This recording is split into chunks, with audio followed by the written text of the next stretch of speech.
We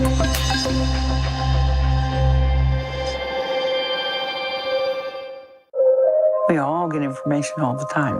What we pay attention to is what makes the difference. What are you afraid of? Really being seen, being judged, being hurt. I like being called a she sometimes. I'm non-binary. I use they, them, and he, him pronouns.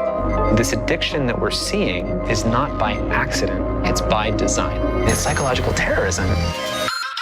We have hundreds and hundreds of furries going through the hotel. What are guests gonna think? It is weird, but it's fun. It is an exciting time to be a woman right now. I am not ashamed of being mentally ill. How do you think the gang problem can be solved? There's no excuse for this. Meth has no boundaries. It is a demon. In the end, it feels like it takes your soul.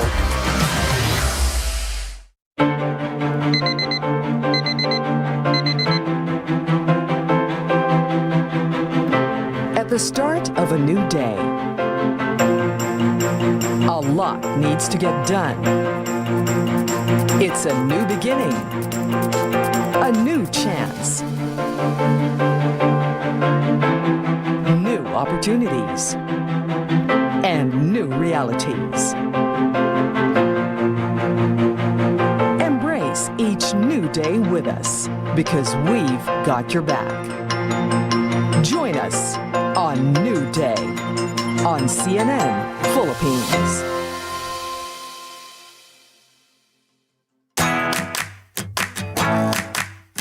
Another day filled with linamnam awaits us. Amoy pa lang, it already catches my attention.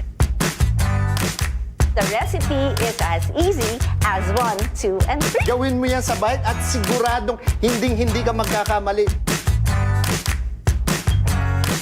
My verdict is wow. I can't wait to serve this to my family.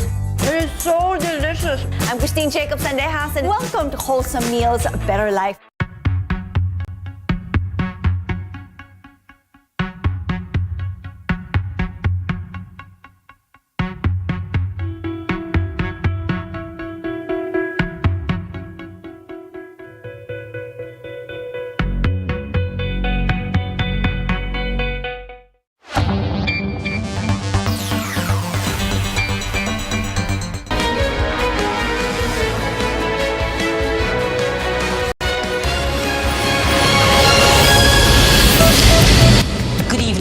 HONTEVEROS. Welcome to Newsnight, where we go above and beyond the headlines. Tonight on the program, a Pharmaly executive makes a U-turn, retracting her earlier statement before senators that her company may have swindled the government by changing the expiry dates of face shields.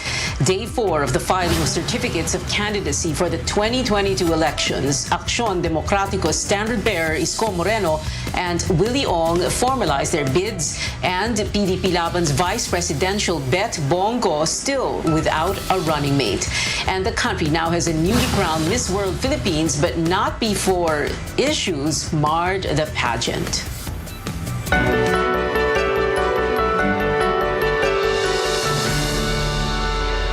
We begin with developments in the investigations into the government's purchase of COVID-19 supplies. An executive of Pharmaly Pharmaceutical, now in the protective custody of the House of Representatives, changes her tune and clarifies the bombshell testimony she made at the Senate. Our AC Nichols has more. I do admit that it was a pressured response. Given the amount of pressure that I was under at that time, and even the rush of emotions, I was not in the proper frame of mind to think clearly. Pharmaly official Crizel Grace Mago recanting statements she previously made before the Senate Blue Ribbon Committee.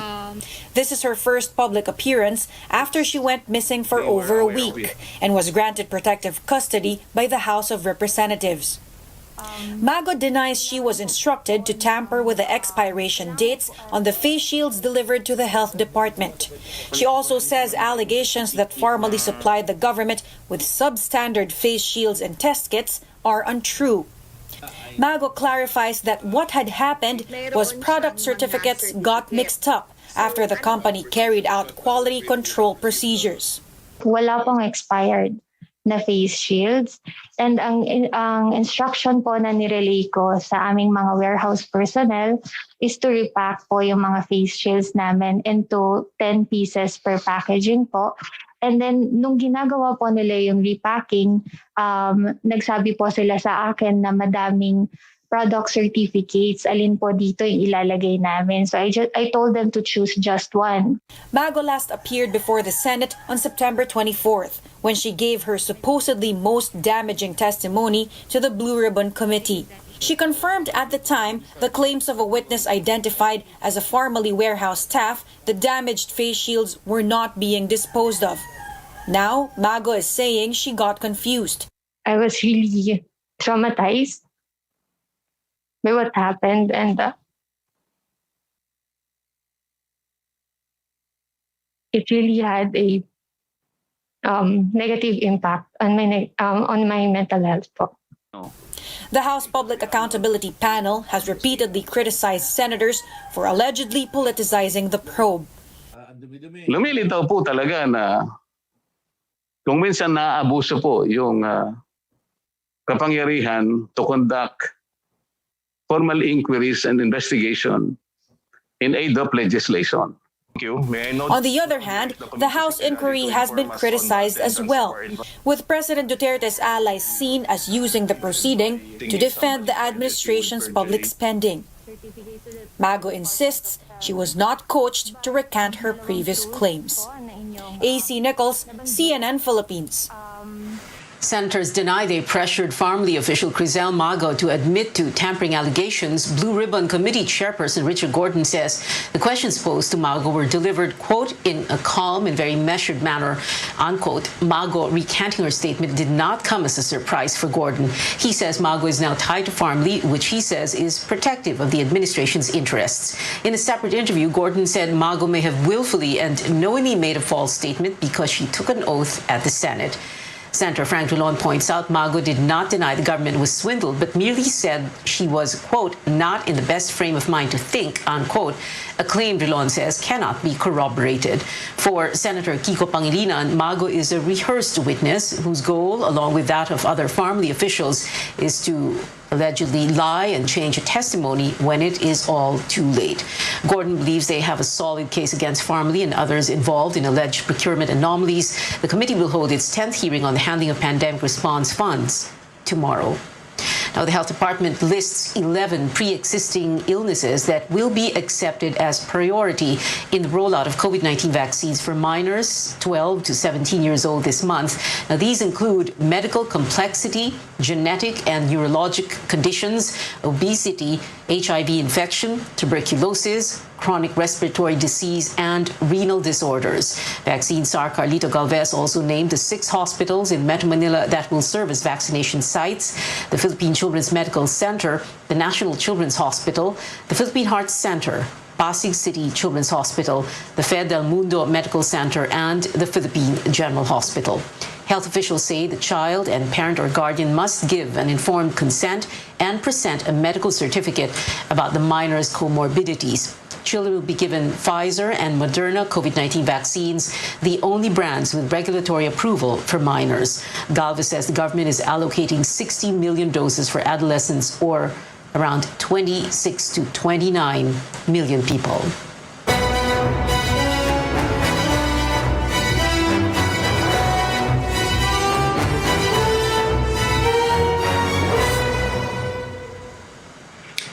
We are halfway through the period of formalizing 2022 election bids. Aspirants have 4 days to file their certificates of candidacy.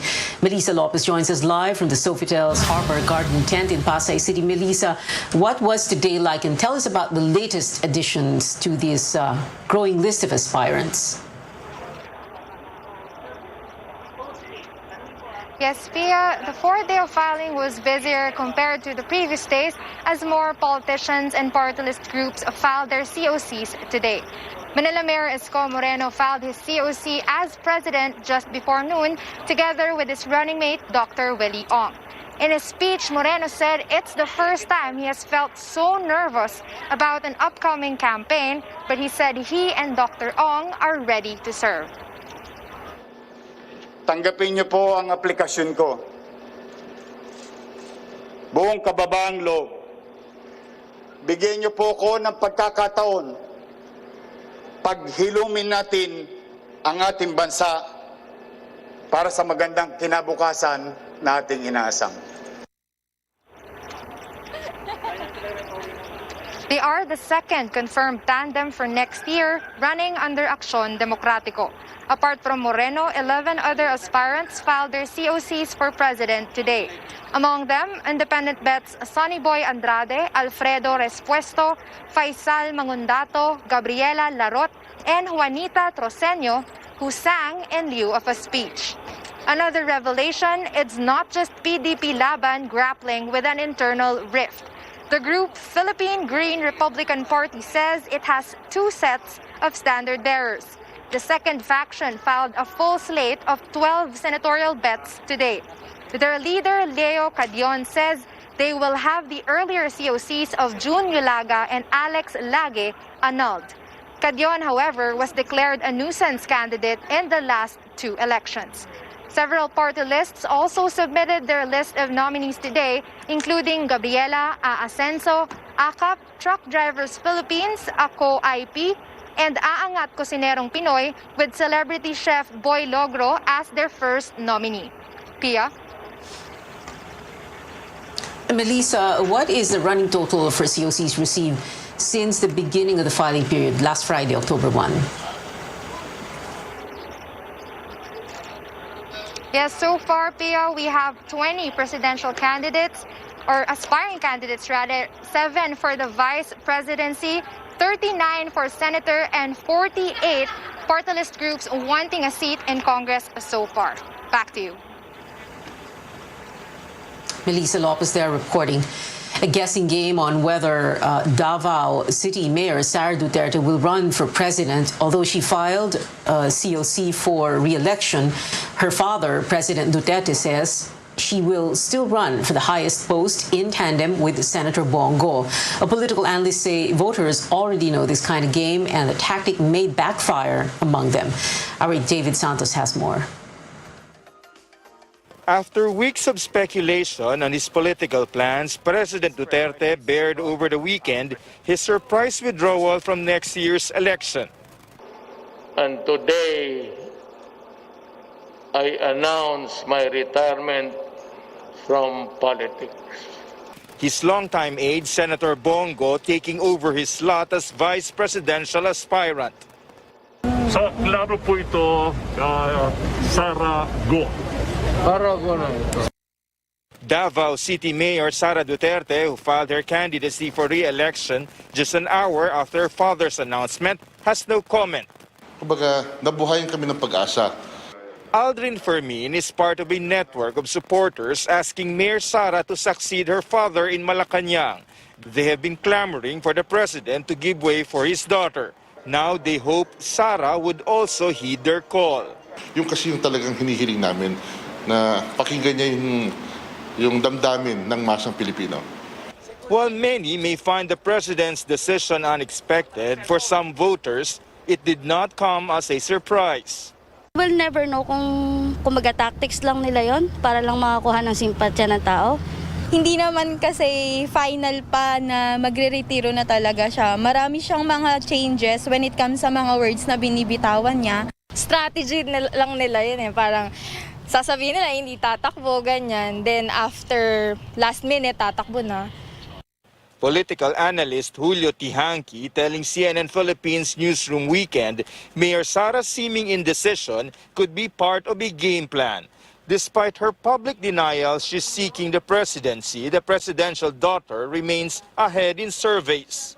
Pag maaga ka nag-declare, ikaw at lalo na kung ikaw ay nangunguna, ikaw ay pupukulin ng lahat ng banat ng mga kalaban mo at by the time na campaign proper na, medyo mababa na ang political capital mo. But this strategy may also be a double-edged sword. Mayor Sara's recent numbers showing a slight decline. Ang delikado dyan, baka mawala na ng interes ang mamamayan sa kandidatura ni Mayor Sara kung hindi siya magdidesisyon pa. With the political landscape still very fluid, Mayor Sara prefers to keep everyone guessing. David Santos, CNN Philippines. Sara Duterte canceled a trip to Singapore tomorrow after her companion tested positive for COVID-19. She filed a medical leave beginning tomorrow until October 8th for this trip. Back to square one. That is where PDP Laban stands in its choice of presidential candidate. Well, that's according to a faction led by Energy Secretary Alfonso Cusi. He confirms to CNN Philippines their new prospect as standard bearer has declined the nomination. PDP Laban Secretary General Melvin Matibag said Cusi already signed the certificate of nomination for the unnamed nominee. Matibag refused to give more details. He also denies the other faction's claim that the Cusi wing has a, quote, secret agenda, unquote. The group, led by Senators Manny Pacquiao and Coco Pimentel, has accused the Cusi wing of plotting to support the candidacy of Mayor Sara even if she is not from PDP Laban. We don't have to broadcast everything publicly kasi as a matter of political strategy, di ba? I'll just give us the leeway kasi syempre medyo sensitive. There are a lot of political maneuvers and political undertones na kailangan nating i-address. But everything is not sasabing secret. So this is an election. Alam niyo naman yung election, labanan yan. Matibag adds the party is looking at no more than 5 names to replace Senator Bongo. Now, when we return on Newsnight, we take a look at where Tropical Depression Lani is headed, and the Commission on Elections will begin the review of an essential component in the automated election system. Keep it here on CNN Philippines.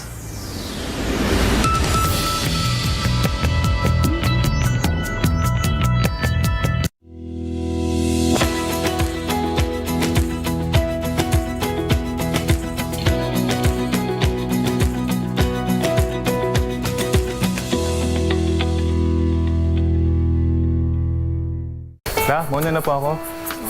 Okay, ingat apo. Araw-araw, tayo ay hinahamon na mabuhay ng tapat at may integridad. Sobrang sukli. Dahil ang mapagkakatiwalaan sa maliit na bagay, Miss, wallet niyo po, ay mapagkakatiwalaan din sa malaking bagay. Pero ang mandaraya sa maliit na bagay ay mandaraya rin sa malaking bagay.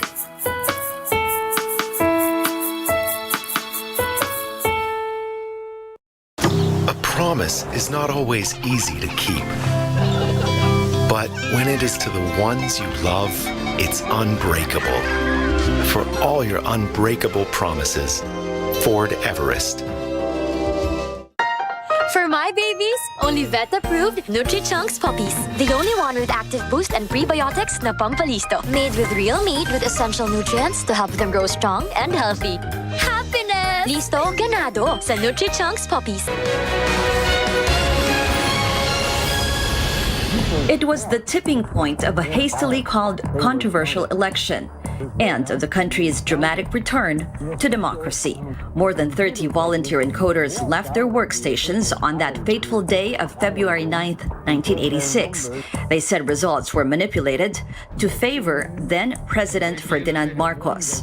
A parallel count by poll watchdog NAMFREL showed opposition candidate Cory Aquino in the lead.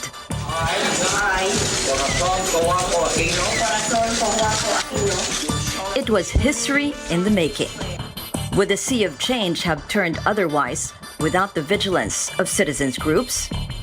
In 1983, NAMFREL pioneered citizen-based election monitoring in the world.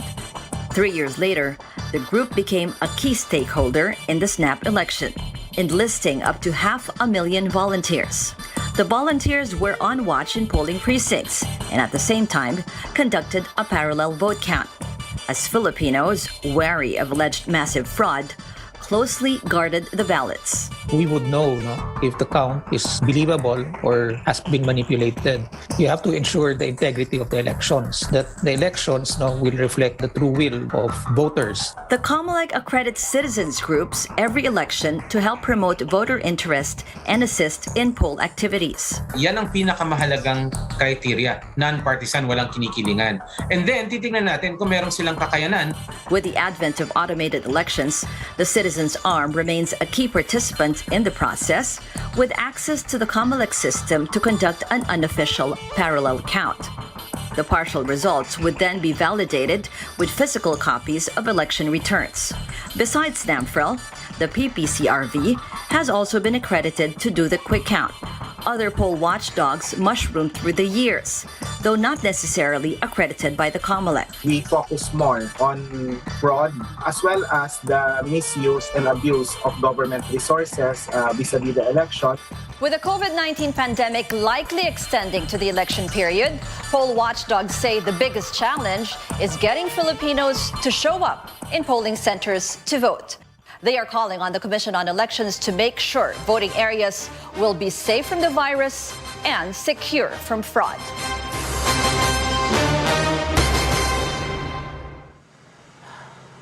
Welcome back to Newsnight, where we go above and beyond the headlines. A check now on Tropical Depression Lani. It was last spotted in the vicinity of Gihulngan, Negros Oriental, where it made landfall past 3 this afternoon. The Tropical Depression will move west-northwestward over the Visayas tonight before hitting land again in northern Palawan or the Calamian Islands tomorrow morning. It's forecast Lani forecast to exit the country on Thursday. Signal number 1 up in 14 areas in Luzon and the Visayas, including the southern parts of Masbate, Romblon, and the Mindoro provinces, as well as in Capiz, Aklan, Antique, Iloilo, Cebu, and Bohol. These areas will have moderate to heavy rains and strong winds with occasional gusts today until tomorrow morning. Lani brought continuous rains in Cebu province on Sunday. This triggered a number of landslides and blocked roads until today in the cities of Toledo and Cebu. Coast Guard canceled all trips in the province, leaving 200 passengers stranded. A major road in the municipality of Taft in eastern Samar also closed to motorists. A landslide occurred because of heavy rainfall. In southern Leyte, rescuers evacuated 30 people in a flood-prone area in Silago town.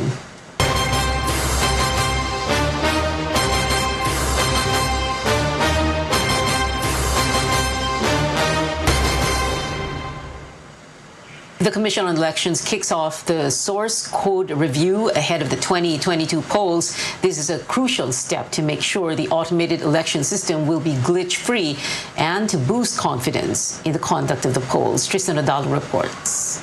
A process that will determine the credibility of the 2022 general election results, that's where the Commission on Elections is right now, as it reviews the local source code, which contains a set of human-readable instructions that tells what a computer system should do, and a proper assessment that will boost public acceptance, transparency, and confidence of the automated election system.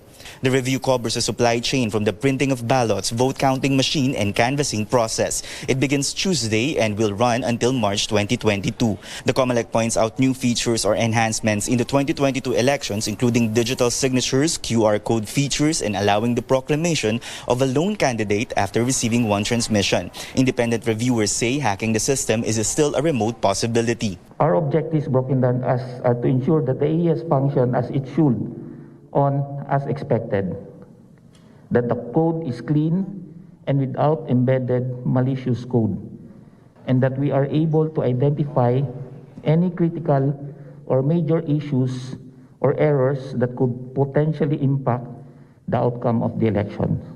Hindi masyadong malaki yung risk in terms of hacking. The system itself has a lot of security features. The COMELEC says it will review processes that could have a potential impact on the integrity of the polls to prevent situations like the 7-hour glitch in the 2016 elections. Ngayon, idadaanan natin sa review to make sure na maiwasan natin yung mga problema in the past, no? Na small details which would be innocuous, wala naman talagang malaking epekto, pero outsized yung impact niya, no, in terms of credibility, in terms of transparency. So isasama na natin yan. Representatives from political parties, election watch groups, citizens armed group, and independent IT groups will join the source code review. Strict health protocols will be carried out and security will be tight here at the Diamond Hotel in Manila. Tristan Udalo, CNN Philippines. A look now at those who filed their certificates of candidacy for local posts. Former President and House Speaker Gloria Macapagal Arroyo again vies for a congressional seat in Pampanga, seeking to replace her eldest son. Arroyo's lawyer filed her COC for representative of the province's 2nd District on October 1st. Arroyo held the post for 3 straight terms beginning in 2010 after she finished her stint as president. Her son Mikey occupied the seat in 2019. Former COMELEC Commissioner Gregorio Larazabal files his COC for representative latest 4th District. Larazabal will face Ormoc City Mayor Richard Gomez, who will attempt to switch seats with his wife Lucy, the district's incumbent representative. Lara and Torres Gomez were part of the initial senatorial lineup released by the tandem of Senators Ping Lacson and Tito Soto, but their names were removed from the updated list last month. We are going to see more aspirants filing their certificates of candidacy this week, as over 18,000 posts are up for grabs in next year's elections. But before running for an elective office, an aspirant should meet the minimum standards set by law. Let's watch this. Who can run in the 2022 elections? The certificate of candidacy is one's ticket to seek an elective office. But what makes someone qualified for the job? For president and vice president, the person should be a natural-born citizen, registered voter, can read and write, and at least 40 years old on election day. The candidate should also be a resident of the country for at least 10 years before the polls. A sitting president cannot seek re-election, but a vice president may run for a second term. Candidates for the Senate have the same qualifications, but the age limit is lower at 35 years old. And residency is at least 2 years before election day. A senator can seek re-election, but only for a second straight term. Much younger aspirants can run for district representative, at least 25 years old on election day, a registered voter in the district, and a resident of the same place for not less than a year before election day. For an even lower age requirement of at least 18 to 23 years old, candidates for local positions, governor, vice governor, provincial board member, mayor or vice mayor, and city or municipal councilor must meet these conditions. A registered voter and resident for at least 1 year in the barangay, district, municipality, city or province where they're seeking office. We hope that all the candidates will cooperate. Especially the nuisance candidates, please, I am begging you, do not do this as a hobby. Do not do this for fun. Do not do this for your Facebook and Instagram post. Do not fill up that certificate of candidacy if you are not seriously running for office.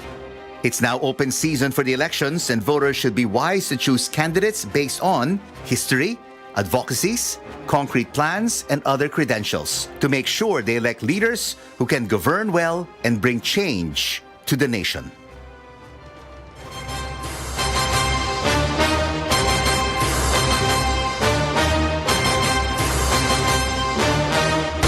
Coming up on Newsnight, amid celebrations in the crowning of the new Miss World Philippines, netizens call out the organization about the candidates' long hours on stage. Details after a quick break.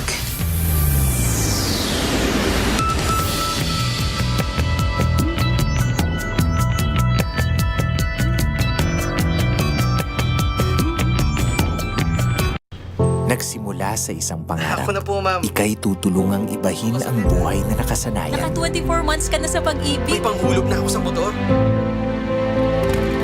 Uy, bagong motor! Gagawa ng hakbang para mapaghandaan ng forever. Ingat ka, ha? At harapin ang bukas nang may maaasahan. Simulan mo na ang forever mo ngayon. Fund your forever with Pag-ibig Fund. Register today!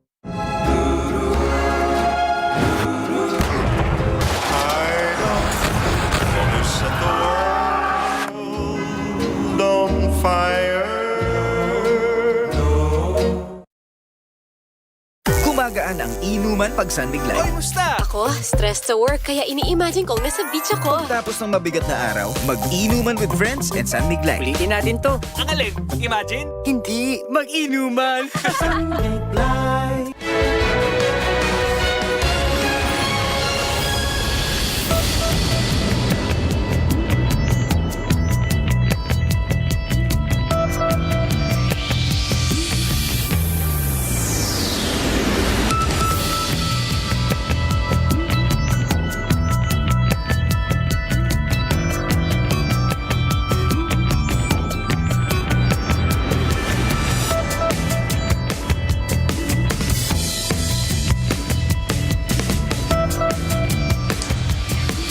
Welcome back to CNN Philippines News Overseas. Taiwan reports 77 Chinese warplanes entered its air defense identification zone on Friday and Saturday, the highest numbers since the island began publicly reporting such activities last year.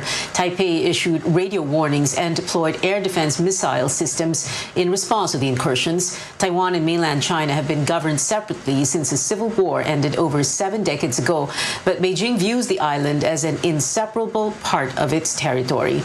North Korea reopening communications with South Korea after cutting ties in July. Seoul's Unification Ministry confirmed Pyongyang responded via hotline this morning. A communications link between the two countries' militaries has also been restored. North Korean leader Kim Jong-un vowed to restore hotlines last week after South Korean President Moon Jae-in called for an end to the war before the United Nations. Fumio Kishida takes office as Japan's 100th prime minister after a special session of parliament today. The 64-year-old Kishida is tasked to lead the world's third largest economy out of the COVID-19 pandemic, which his predecessor Yoshihide Suga struggled to contain. Kishida has proposed a hefty recovery package worth several tens of trillions of yen to steer Japan's economy out of its pandemic-induced slump. Now back here at home, the founder of Pampanga's Best and creator of the original tocino passed away yesterday at the age of 84. The death of Leticia Lolita Olalia Hizon, or Apung Lolet, was announced on the Facebook page of the famous meat processing brand. The company has operated since 1967 and is credited for first inventing and selling the sweet and salty tocino dish. Honoring her memory, the Post also talked about her serving the people of San Fernando and Bacolor and her work as a philanthropist.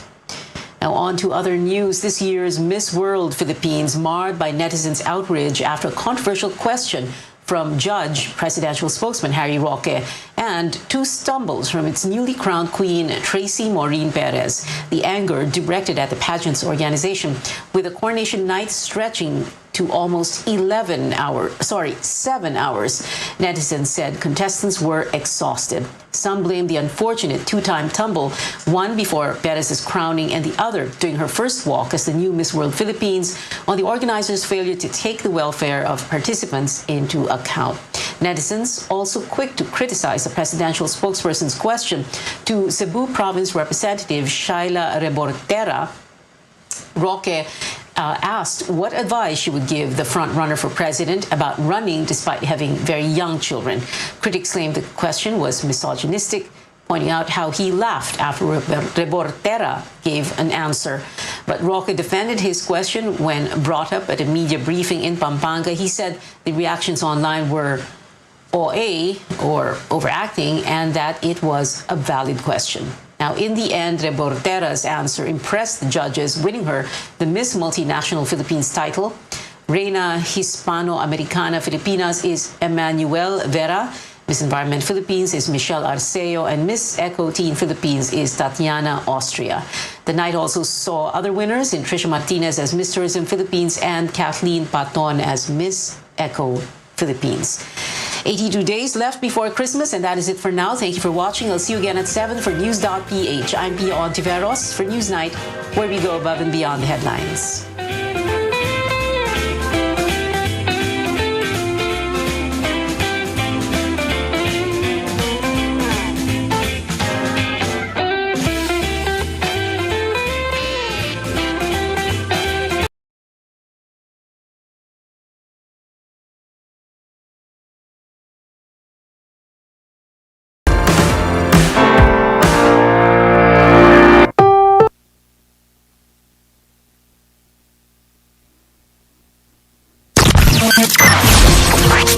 Gikan sa tuna capital of the Philippines, General Santos. Nagsilya sa gikusgon ni 5,000 watts. Kini ang silyanan sa RPN Radio Philippines Network. Radio Philippines Network. DXDX 693 kHz. Ang inyong Radyo Ronda sa syudad sa mga kampiyon. Live to the world, pinaagi sa FB page, karon mag-download na. Pinaagi sa Google Play o Apple Store, YouTube o Twitter. alang sa mas kipakuskan nga mga balita, komentaryo, kasayuran o kalingawan. DXDX Size 93, ang mas kipakuskan nga inyong Radyo Ronda. This station is now the ultimate power in the universe.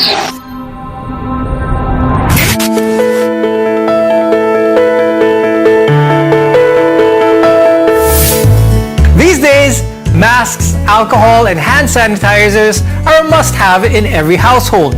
But more than these, we need a few more medical supplies and medicines to make sure that we're safe and protected not just from COVID-19, but from a number of common illnesses and injuries. But what medical supplies should always be kept in your home?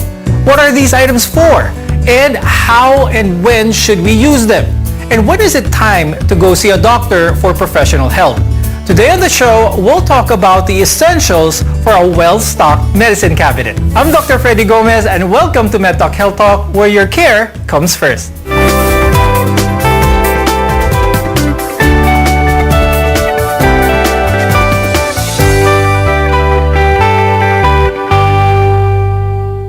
It used to be that when we get hurt or don't feel well, our first inclination is to go see a doctor. But it isn't always necessary. And these days, because of the pandemic, we hesitate to go to a hospital. Let's welcome our guest for today. With us is Dr. Camille Macalalag Santa Cruz. She's an emergency medicine specialist at the Rizal Medical Center and Asian Hospital and Medical Center. Also with us is Dr. Pilar Elena Villanueva. She's a family medicine specialist from Healthway Medical Clinic. Now, the first thing that we can talk about are minor cuts and bruises, because many minor injuries and illnesses can be treated easily at home. And among them are, as I mentioned, a cut or a scraped knee for that matter. So these can happen anytime. Accidents can happen. Now, the first thing to do is to clean the wound with clean water as well as soap. That's very handy. And after that, you can apply cleaning solutions after that. Now, Dr. Cams, what are the types of cleaning solutions na maganda para sa minor cuts and bruises? Let's also talk about how different each one is. If pre-pandemic you've encountered scraping your knee or having a wound and rushing to the ER, you'd notice na yung mga doctors ang ginagamit pang hugas ng sugat is parang dextrose. But that's not dextrose, that's called normal saline solution. Okay? It's an isotonic solution. Pag sinabing isotonic, ibig sabihin yung composition niya is comparable to yung composition ng body fluids natin, lalo na yung salt content. Pero, like you mentioned, water is the most, the universal cleanser talaga. Pero when it comes to water, if you have a choice, use drinking water or potable water, just to make sure na medyo lowered yung risk natin for skin infections or for infections. And also, what's more popular now is yung mga antimicrobial wound cleansers. Pag sinabing antimicrobial, what comes to mind is yung povidone iodine natin or betadine, di ba? Also, agua apoxinada, hydrogen peroxide, lagi ang part ng mga emergency kits natin at home. Some pointers lang, when you use betadine or povidone iodine, we also use that in the hospitals. Even for surgeries, yan ang ginagamit panlinis, no? Kasi at any given time, meron tayong layer of mikrobyo talaga sa skin natin. So pag nasugatan tayo, that becomes a door for the microbes to come in. Mm-hmm. So pag ginamitan mo siya ng betadine, it's it's a broad spectrum antimicrobial. So, ibig sabihin, papatayin niya yung mga pathogens or yung mga mikrobyo na pwedeng pumasok or sumuot na dun sa sugat. Dr. Camps, what can you say about those who are used to using alcohol directly on the wound kapag nasugatan sila at yun yung panlinis nila? So, buti na mention mo ang alcohol ever since, kahit nung maliit tayo, napaka-hapdi niyan sa sugat. It's actually used to clean intact skin, no? Pag tayo nag-disinfect ng kamay, halimbawa may nahawakan tayo, pwede yan. Pero directly on wound, it's a no-no. Kasi bukod sa it's painful, it's volatile as well, madali din mag-evaporate, hindi rin nabibigay yung tamang cleansing na supposedly afforded to you. Of course, we have to put some antibiotic creams after that. We'll talk more about that later on. But I want to talk about naman yung pag-bandage natin sa sugat. So, if it's a small cut, small wound, a band-aid would suffice. But bigger scrapes, you might need some bandage or some gauze on the injury so it can begin to heal. Now, Dr. Pai, my question is, ano bang purpose ng bandage pag-bandage natin? Pagtakip lang to kasi ayaw natin makita yung sugat? Or does it serve as a means of applying pressure to the wound to stop bleeding? What's the purpose of bandaging a wound? Well, yeah, you're correct about the putting pressure because it helps in stopping the blood flow, for one. That's one of the things you want. But it also serves to protect the wound, especially in areas that are very exposed and prone to being touched or being exposed to other elements in the environment. But aside from that, it has been shown that by covering or protecting the wound, it actually enhances the wound healing. So mas mabilis tayong gumaling when we protect the wound or cover the wound. Right. And to add to your list of items you need in your medicine cabinet, make sure you have a quality pair of scissors, maybe tweezers, cotton balls, and swabs readily available. Bear in mind, if the cut or wound is too deep and the bleeding isn't stopping despite applying adequate pressure, go see a doctor because you might need stitches. Now, cuts and scrapes often come with accompanying pain, but there are different types of pain relievers for different kinds of pain. Dr. Pai, what pain relievers should we keep at home and when should we use them? Headaches, for example. What can our viewers take for a headache? All right, there are actually several types of pain relievers. You have your oral medications, you have your topical medications, and it would depend on the cause, right? So for simple headaches, simple paracetamol might do, but there are also a type of medications known as your NSAIDs or non-steroidal anti-inflammatories. That would be your ibuprofen and mefenamic acids. But to take them, you have to make sure that there is something in your stomach. Kasi they can cause some stomach upset. So usually, I would ask the patient to just try the paracetamol at first. Okay. Now, sometimes relieving pain doesn't require taking any form of oral medication or topical medication for that matter. A hot water bag or gel bag might just do the trick. Now, Dr. Cam, tell us when a hot water bag can be useful and what is the principle behind an increase in temperature in relieving some forms of pain? These bags can be pain relief aids, no? So nakakatulong siya para maibsan yung kirot na nararamdaman. Pagka tayo na-injure, okay, our body has its normal healing mechanisms. It brings about different substances towards the area of injury. So mamamaga talaga yung area na yun, magiging swollen. Pagka ginamitan natin ng malamig, nagko-constrict yung blood vessels, no? So napipigilan yung agarang pag-swell ng area. At the same time, cold can also dampen the sensation. So, nakakatulong talaga sa pain. And as a reminder to our viewers, whenever you're using a hot bag or a cold compress for that matter, always have a piece of cloth or something in between and don't apply it directly to your skin. Now, we have a good start to ideal medicine cabinet, but there are other supplies we need to help with common problems such as stomach aches, cough, colds, and allergies. We'll tell you more after a short break. Your care comes first here on MedTalk Health Talk, only on CNN Philippines.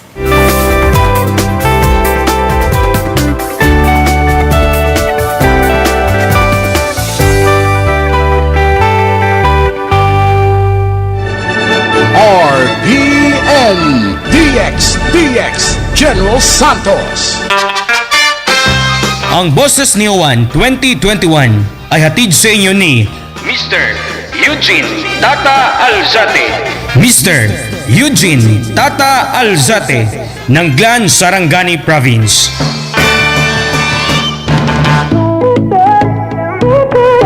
Hanap mo ba ay ekspertong serbisyo ng barbershop at salon? Dito na tayo sa Master's Cut Barbershop. Serbisyo ay garantisado sa presyong sulit. They offer hair color, hair spa, shaving, massage, and other salon services. Kaya mga bossing, pagdating sa inyong gupit at salon services, huwag kumuha ng mga utusan. Dito tayo sa Master's Cut Barbershop. Puntahan ang kanilang tanggapan sa Tiramir Street, former Lapu-Lapu Street, Barangay Jangis East, General Santos City. O maaaring tumawag sa cellphone number 0919-09-89928. Master's Cut Barbershop. Oh, anyari sa'yo? Ba't nakasimangot ka? Alam ko na. Masakit ang katawan mo, ano? Sa sobrang trabaho? O di kaya masakit ang ulo sa sobrang stress? Relax ka muna. Hinga ng malalim at imasahe ang ulo mo gamit ang Herbalaya Liniment Oil. Ako rin ganun eh. Kaya pag mataas ang tensyon sa trabaho, mag-Herbalaya break ka muna. Herbalaya Liniment Oil. Amoy na kaaya-aya. Sa bawat pahid ay ginhawa. Suportahi ang imong immune system para mabatukan niini ang mga viruses sama sa corona ug uban pa. Pag Herbalaya Food Supplement every day. Aduna kini mga natural herbs ug antioxidants nga mopakusog sa imong immune system. Batukan ang mga viruses. Mag Herbalaya Food Supplement matag adlaw. Inyong mapalit sa inyong mga suking butika bisan asa. Herbalaya Food Supplement. Atong saligan aron virus malikayan. Mahalagang paalala, ang produktong ito ay hindi gamot at hindi dapat gamiting panggamot sa anumang uri ng sakit. Ikaw ba nagapangita og customizing cake sa inyong matag okasyon? Para sa mga katawhan sa Glan og Jazz Jose Abad Santos, ani-ana ang maayong balita og solusyon sa imong gipangita. Edsoy's Cake Shop. Edsoy's Cake Shop. Ang Edsoy's Cake Shop naga-offer kaninyo og birthday customizing cake, wedding customizing cake, anniversary customizing cake, ug uban pa. Para sa dugang impormasyon, pwede usab kamo mo follow sa ilang Facebook page, Edsoy's Cake Shop, located at Purukpangi, Barangay Big Margos, Glan, Sarangani Province.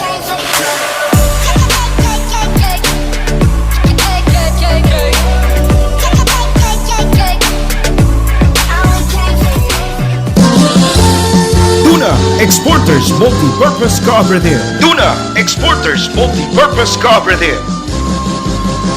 Niining panahona, lisod alang kanato ang mga nabuhi nga walay kasiguruhan. Hilabi na niining panahon sa krisis sa COVID-19. Busa ang ayan gayon nga makasiguro kita sa atong paglahutay sa matag adlaw, inubanan sa mga pag-ampo ug sa tamang sa labawng makagagahon.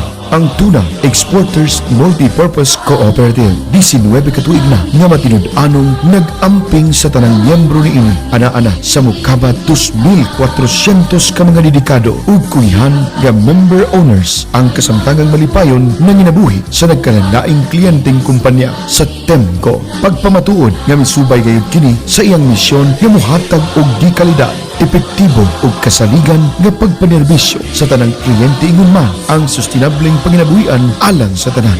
Uban sa pag-uswag sa matag kinabuhi sa mga member owners, napatuman sa Temco ang iyang tumong nga makahatag og maayo, kasaligan ug matinud-anon nga pagpanerbisyo alang sa tanan niining giampingang kliyente. Busa igsuon aron kita makasiguro paningo haagayon nga makapambyembro sa Tuna Exporters Multi-Purpose Cooperative. Temco, serbisyo at benepisyo para sa mga miyembro. Yan ang Temco. DXDX General Santos.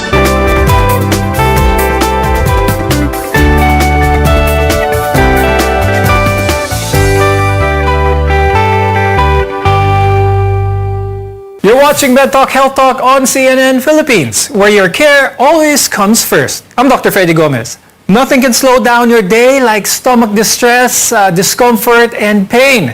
But which medication you should use depends on what you are feeling.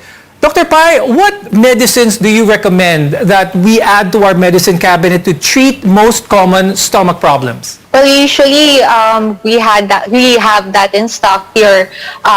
Those that come in a sachet or some in tablets, the aluminum hydroxide or magnesium hydroxide, and that would help na alleviate the stomach pain, the acid that's coming out of our stomach. This is usually taken after meals or at bedtime, especially if you're prone to gastritis.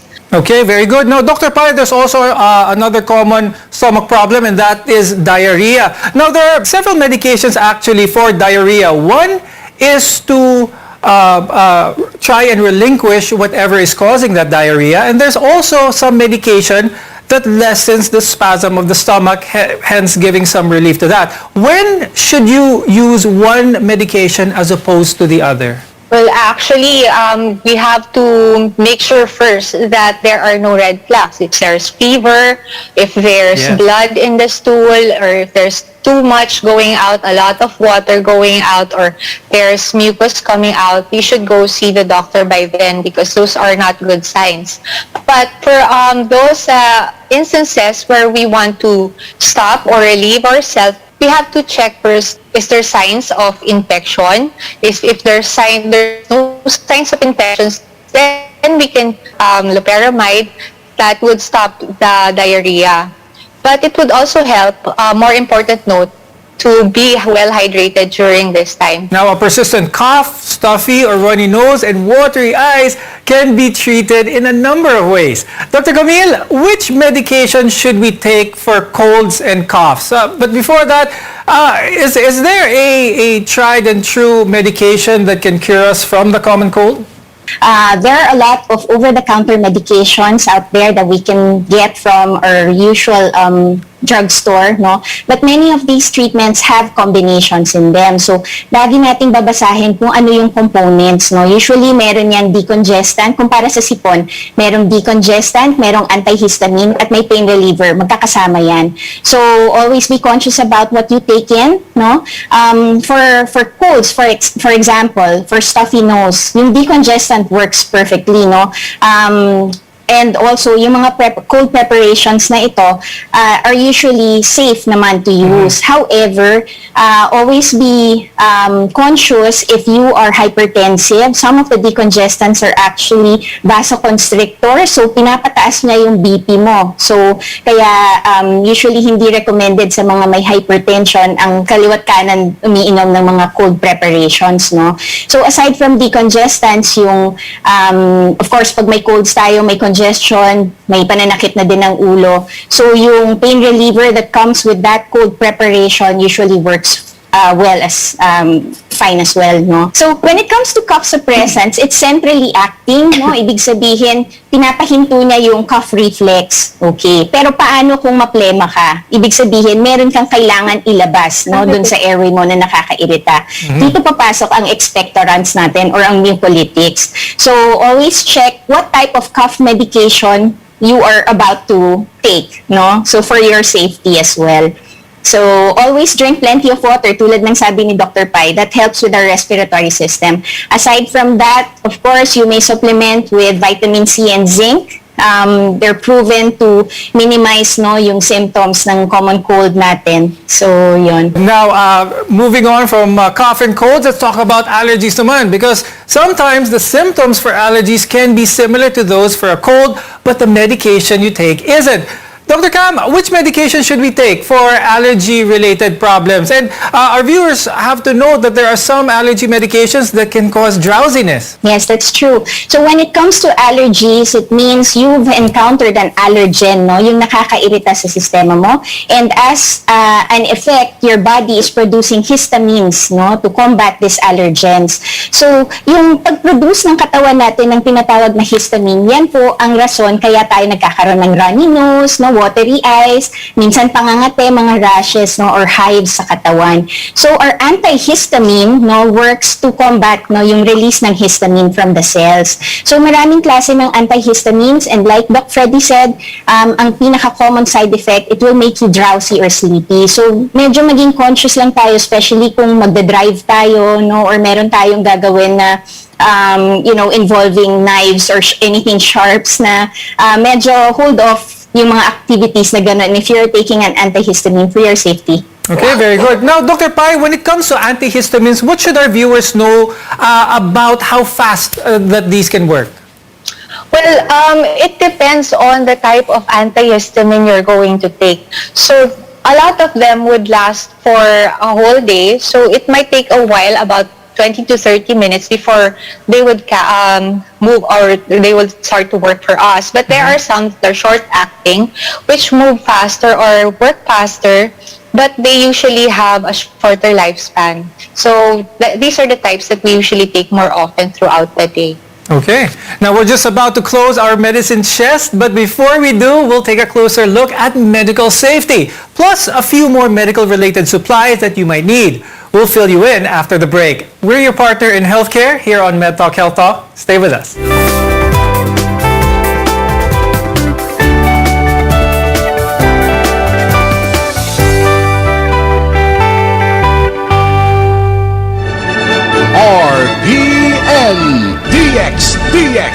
General Santos. Commercial and industrial equipment supplies ba kamo? Mag-MKM Marketing na! Ang MKM Marketing ay dealer ng mga European, Taiwan, and US brands ng mga sumusunod. Goulds Pump, Deep Well and Shallow Well Type.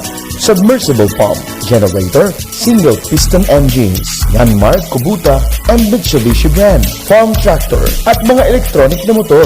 Tumatanggap din sila ng estimates and after-sales services. Magaling at mapagkakatiwalaan ang kanilang mga staff na tutulong sa inyong mga pangangailangan. Kahit ano pang hinihintay ninyo, punta na sa kanilang tanggapan na matatagpuan sa J. Catolica Avenue, Lagaw, Hunting Robinsons, General Santos City. Maaari rin silang tawagan sa telephone number 552-2851. Uli kaya'y mag-email sa mkmmarketing28@gmail.com.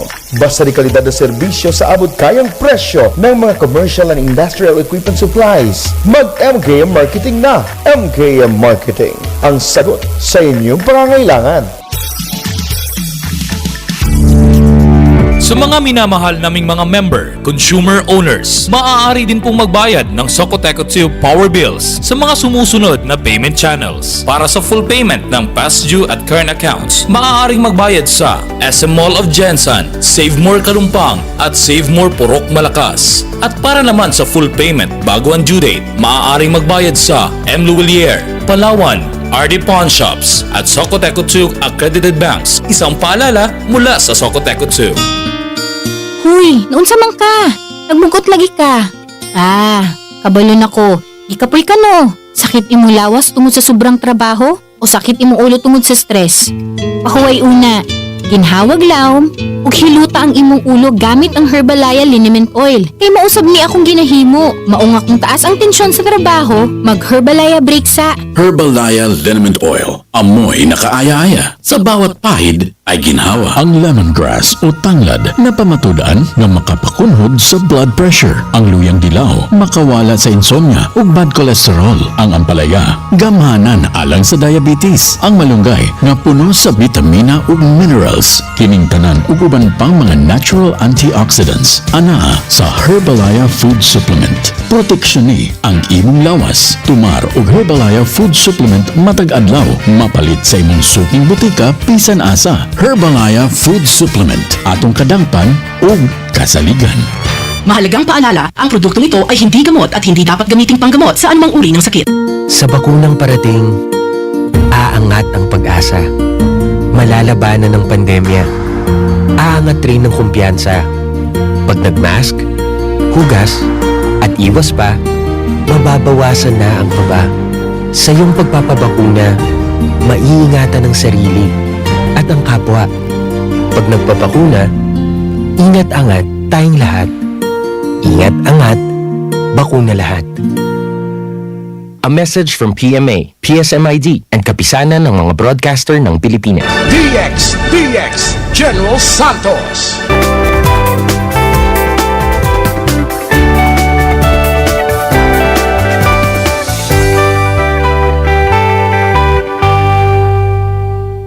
Your health is important to us. You're watching MedTalk Health Talk on CNN Philippines. I'm Dr. Freddy Gomez. Today, we've been talking about what you need at home to treat common injuries as well as illnesses. But we want to point out that these treatments are only meant to provide relief for minor medical problems only. Be sure to see a doctor for more serious injuries or if the condition persists. Now, along with a well-stocked medicine cabinet comes the responsibility of using its contents properly. Dr. Pai, what should our viewers know when it comes to using their medicine safely? Well, first of all, storage is very important. So you have to store them properly. They have to be in a cool, dry place. They should be kept away from pets and animals, and make sure that they are well organized. You know, some of the lalagyan of the medications, they are sometimes hard to read. So what I would do is place them in a bigger envelope or container and then write big letters on them and write what they are for so that there won't be a confusion when the time comes. Now, Dr. Pai, when it comes to the expiration date ng mga medicines, of course, we want to avail of the medication before its expiration date. But what does the expiration date mean? Does it mean na toxic na ito kapag lumampas ng date na ito? Oh yeah, good thing you mentioned that I also put the expiration date on all the medications that we have, because once it reaches that date, usually the potency goes away, so it's not as good as before, and sometimes it starts to disintegrate as well. So it's not really good to use anymore. Okay. Now, not all medical supplies need to fit into your medicine cabinet, but should be stored nearby where they can easily be accessed when needed. Dr. Camille, what else should our viewers keep at home in order to prepare and assess or prevent a medical situation? So other supplies would entail things that are easy to access, no, from department stores or whatnot, but you can keep them in your medicine cabinet. This includes petroleum jelly. It has very wide use, no. It helps seal your skin. It provides water protective barriers, no. You can use it to moisturize your skin. For burns, you can use it as well, no. It can promote healing. Of course, if you don't want to use petroleum jelly, then by all means go get a burn ointment or cream, no, to supplement your medicine stock. Okay, when it comes naman for insect bites, no, there are a lot of insect bite ointments out there as well. Aside from that, Dr. Pai already mentioned your usual pain relievers, your medications for diarrhea, no, yung Hydrate. Yes, good advice. And we hope we were able to help you get started on what you need to provide for yourself and your family with safe and effective home health care.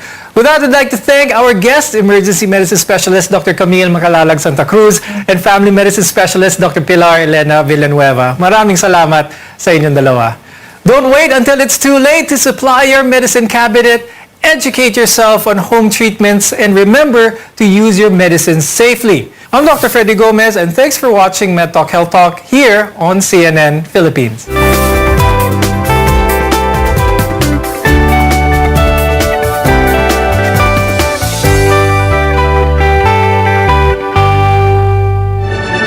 RPN DXDX General Santos.